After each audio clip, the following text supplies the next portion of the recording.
Hai semuanya, hidup sederhana, pikiran bebas.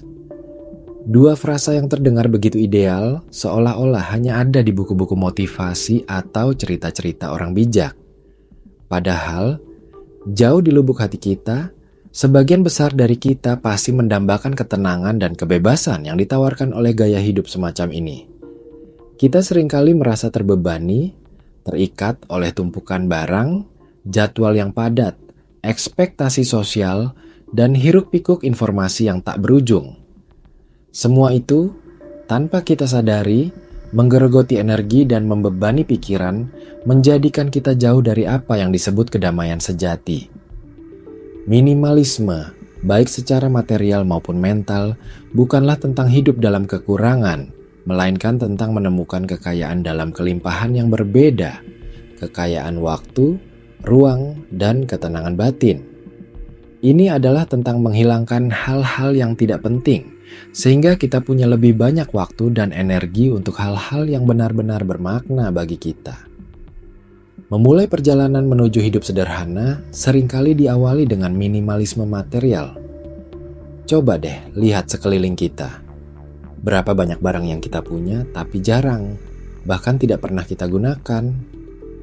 Pakaian yang menumpuk di lemari tapi selalu pakai itu-itu saja. Perabot yang memenuhi ruangan tapi fungsinya hanya sebagai penambah sesak. Gadget-gadget baru yang dibeli karena tergiur iklan padahal yang lama masih berfungsi baik. Semua barang ini, meskipun terlihat mati, sejatinya menyerap energi kita. Kita perlu membersihkannya, menyimpannya, memikirkannya, bahkan merasa bersalah jika tidak menggunakannya. Proses decluttering atau bersih-bersih barang adalah langkah awal yang sangat melegakan. Bayangkan, satu persatu barang yang tidak lagi kita butuhkan dilepaskan. Bukan dibuang begitu saja, tapi bisa disumbangkan, dijual, atau didaur ulang. Rasanya seperti melepaskan beban yang selama ini kita pikul tanpa sadar. Ruangan jadi terasa lebih lega, mata lebih nyaman memandang, dan yang paling penting, pikiran pun ikut terasa lebih lapang. Kita tidak lagi pusing memikirkan di mana harus menyimpan ini itu, atau bagaimana membersihkan tumpukan barang yang tak kunjung habis. Tapi minimalisme material bukan hanya soal membuang barang. Ini juga tentang bagaimana kita mengubah pola pikir tentang kepemilikan. Kita sering terjebak dalam lingkaran konsumsi yang tak ada habisnya. Ada diskon sedikit, langsung kalap beli. Ada tren baru, langsung merasa ketinggalan kalau tidak ikut punya. Padahal, kebahagiaan sejati tidak datang dari berapa banyak barang yang kita miliki, melainkan dari seberapa banyak kita bisa menikmati hidup dengan apa yang sudah ada. Coba deh, sebelum membeli sesuatu, tanyakan pada diri sendiri. Apakah ini benar-benar saya butuhkan? Apakah ini akan menambah nilai dalam hidup saya? Atau hanya akan menambah tumpukan barang? Semakin kita sadar akan hal ini, semakin bijak kita dalam berbelanja, dan semakin sedikit kita terjebak dalam godaan konsumsi yang tidak perlu. Uang yang tadinya habis untuk barang-barang tak penting, bisa dialokasikan untuk pengalaman, pendidikan, atau bahkan ditabung untuk masa depan. Ini bukan berarti kita tidak boleh punya barang yang bagus atau nyaman, tapi lebih kepada memiliki barang yang benar-benar berfungsi dan kita hargai, bukan sekadar menimbun. Kualitas di atas kuantitas, itu intinya. Setelah urusan barang-barang beres, langkah berikutnya yang tak kalah penting adalah minimalisme mental. Ini mungkin terdengar lebih abstrak, tapi dampaknya jauh lebih besar pada ketenangan batin kita. Minimalisme mental adalah tentang menyaring informasi, membatasi interaksi yang tidak sehat, dan fokus pada hal-hal yang benar-benar penting bagi pikiran kita. Coba bayangkan, setiap hari kita dibombardir oleh notifikasi media sosial, berita-berita negatif, email yang menumpuk, gosip, dan tuntutan pekerjaan. Otak kita seperti hard drive yang terus-menerus diisi data sampai akhirnya penuh dan ngehang. Ini yang seringkali membuat kita merasa stres, cemas, dan sulit fokus. Menerapkan minimalisme mental berarti kita secara sadar memilih apa yang boleh masuk ke dalam pikiran kita. Misalnya, membatasi waktu bermain media sosial, berhenti mengikuti akun-akun yang hanya menyebarkan negativitas, atau memilih untuk tidak terlalu terlibat dalam drama orang lain. Ini bukan berarti jadi antisosial, tapi lebih kepada menjaga batasan agar energi mental kita tidak terkuras habis oleh hal-hal yang tidak penting. Salah satu aspek penting dalam minimalisme mental adalah mengelola informasi. Di era digital ini, informasi datang dari segala arah, seringkali tanpa filter. Kita bisa dengan mudah terseret dalam spiral berita buruk, perdebatan tak berujung di media sosial, atau perbandingan hidup dengan orang lain yang hanya membuat kita merasa kurang. Minimalisme mental mendorong kita untuk menjadi kurator informasi yang lebih baik. Pilihlah sumber berita yang terpercaya, batasi waktu membaca berita atau menjelajah internet, dan berani untuk tidak tahu segala hal yang sedang viral.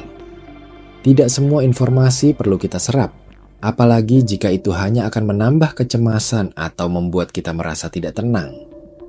FOMO, fear of missing out, memang nyata, tapi coba deh pikirkan. Apakah melewatkan gosip artis terbaru benar-benar akan merugikan hidup kita? Atau justru akan memberi kita lebih banyak ruang untuk berpikir tentang hal-hal yang jauh lebih bermanfaat? Selain informasi, hubungan dan komitmen juga perlu diperhatikan dalam minimalisme mental. Seringkali kita merasa terpaksa untuk hadir di setiap acara, memenuhi setiap permintaan, atau terlibat dalam setiap proyek, meskipun kita tahu itu akan menguras energi dan waktu. Minimalisme mental mengajarkan kita untuk berani berkata tidak pada hal-hal yang tidak selaras dengan nilai-nilai atau tujuan kita. Prioritaskan hubungan yang sehat dan saling mendukung, serta komitmen yang benar-benar penting dan bermakna. Tidak perlu memaksakan diri untuk menyenangkan semua orang, karena itu hanya akan membuat kita lelah dan kehilangan diri sendiri. Fokus pada kualitas, bukan kuantitas. Memiliki sedikit teman dekat yang suportif jauh lebih berharga daripada memiliki banyak kenalan, tapi tidak ada yang benar-benar peduli. Begitu juga dengan komitmen pekerjaan atau proyek pribadi. Pilihlah yang benar-benar bisa kita tangani dengan baik dan memberikan kepuasan, bukan sekadar mengejar banyak hal tanpa hasil yang maksimal. Pada intinya, hidup sederhana dan pikiran bebas adalah tentang menemukan prioritas sejati. Ketika kita melepaskan beban-beban material yang tidak perlu, kita akan punya lebih banyak ruang fisik untuk bergerak dan bernapas. Ketika kita membatasi asupan informasi dan interaksi yang menguras energi mental, kita akan punya lebih banyak ruang di kepala untuk berpikir jernih, berkreasi, dan merenung. Ruang ini kemudian bisa kita isi dengan hal-hal yang benar-benar memberikan kebahagiaan dan kedamaian. Waktu berkualitas bersama keluarga dan teman, menekuni hobi, belajar hal baru, berolahraga, bermeditasi, atau sekadar menikmati secangkir kopi di pagi hari tanpa gangguan. Ini adalah tentang hidup dengan intensionalitas, bukan sekadar mengikuti arus. Setiap pilihan yang kita buat, baik itu tentang membeli barang, menggunakan waktu, atau berinteraksi dengan orang lain, dilakukan dengan kesadaran penuh akan dampaknya pada diri kita. Dampak dari gaya hidup minimalis ini bukan hanya pada diri sendiri, tapi juga bisa menyebar ke lingkungan sekitar. Ketika kita hidup lebih sederhana, kita secara tidak langsung mengurangi jejak karbon kita, mengurangi sampah, dan lebih menghargai sumber daya yang ada. Ini adalah kontribusi kecil namun nyata untuk keberlanjutan bumi. Lebih dari itu, ketenangan yang kita rasakan bisa menular pada orang-orang di sekitar kita. Ketika kita lebih tenang, kita bisa menjadi pendengar yang lebih baik, pasangan yang lebih sabar, dan orang tua yang lebih hadir. Kedamaian batin kita akan terpancar, menciptakan lingkungan yang lebih harmonis di rumah dan di tempat kerja.